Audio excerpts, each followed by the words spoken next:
Hi అండి అందరికీ. ఇది వచ్చేసి మార్నింగ్ టైంలో వ్లాగ్. సో మార్నింగ్ పిల్లలకి బాక్స్ అది ప్రిపేర్ చేస్తూ ఉంటాం కదా, అలాగే నేను కూడా మా మున్నాగాడి కోసం అయితే ప్రిపేర్ చేస్తున్నాను కర్రీ. ఇది వచ్చేసి కోడిగుడ్డు పులుసు అయితే ప్రిపేర్ చేస్తున్నాను. ఫస్ట్ ఏంటంటే టమాటా చట్నీ నూరే అనమాట, మిక్సీ అయితే పట్టాను. నార్మల్గా రోటి పచ్చడి చేద్దామంటే టైం పడుతుంది కదా, లేట్ అవుతుంది అనేసి 4 టమాటాలు ఉన్నాయి, ఇక వాటితో అయితే నేనైతే మిక్సీ అయితే పట్టేశాను. టమాటా చట్నీ కాంబినేషన్లో ఎగ్స్ బాయిల్ చేసి పెడదాం అనుకున్నాను బాక్స్లోకి. మళ్ళీ వాడు తింటాడో లేదో అనేసి మళ్ళీ ఇలా అయితే చేశాను. కోడిగుడ్డు పులుసు అంటే చాలా ఇష్టం. కోడిగుడ్డు పులుసు అనే కాదు, సాంబార్ కానీ ఇలా రసాలు అయితే వాడికి చాలా ఇష్టంగా తింటాడు. బాయిల్ చేయడం అయిపోయింది, కొంచెం పని అయితే పులుసు కూడా అయిపోతుంది కదా అనేసి అయితే ఇలా అయితే పెట్టేశాను. కర్రీ అయితే అయిపోయిందనమాట. ఇక నెక్స్ట్ వచ్చేసి టమాటా చట్నీ చేశానని చెప్పాను కదా, ఇక 4 టమాటాలు ఉన్నాయి, అలాగే పచ్చిమిర్చి యాడ్ చేసి అయితే మిక్సీ అయితే పట్టేశాను. తాలింపు అయితే వేయడం లేదనమాట, నెయ్యి వేసుకొని తినొచ్చు, మళ్ళీ తాలింపు ఎందుకులే అనేది తాలింపు అయితే వేయలేదు.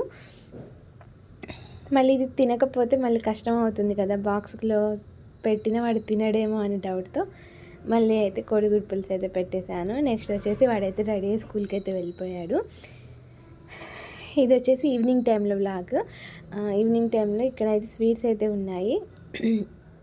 ఇవి వచ్చేసి నువ్వులతో చేసిన లడ్డు. నెక్స్ట్ వచ్చేసి ఇది ఈ స్వీట్ పేరు నాకు కూడా ఎంతకైతే తెలియదు, నేనైతే హల్వా అనుకుంటున్నాను, నాకు తెలియదు. సో హల్వానే అయ్యి ఉంటుంది అనుకుంటున్నాను.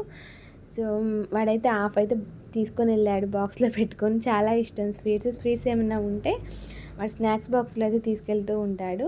సో ఆల్రెడీ జలుబు ఉంది, అందుకనేసి అయితే కట్ చేసి అయితే పెట్టాను. సో ఇదైతే హల్వానే అనుకుంటున్నాను నేనైతే. ఇవైతే ఇంట్లో ఉన్నాయన్నమాట. స్వీట్స్ ఉంటే కంపల్సరీ వాడు మార్నింగ్ తింటాడు, మళ్ళీ స్నాక్స్ బాక్స్లో తీసుకెళ్తాడు, ఈవినింగ్ రాంగ్లోనే చెక్ చేసుకుంటాడు అనమాట ఎన్ని ఉన్నాయి ఏంటి అనేసి.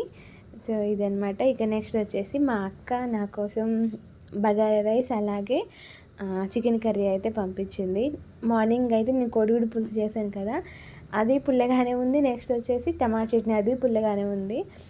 సో నాకెందుకో మళ్ళీ తినాలనిపించలేదు. ఇక మా అక్క అలా పంపించేసరికి అయితే ఫుల్లే హ్యాపీ అయిపోయాను నేనైతే. సో నేను మా మున్నాగాడైతే తినేస్తున్నాం అనమాట. వాడికి ఎగ్జామ్స్ ఉన్నాయి, చదువుకున్నాడు కాసేపు, తర్వాత ఇక టీవీ చూస్తూ అయితే వాడికైతే అన్నం అయితే పెడుతున్నాను. సో వేడిగా తినేస్తున్నాను. సో ఈరోజు వీడియో వచ్చేసి ఇది. Thank you for watching.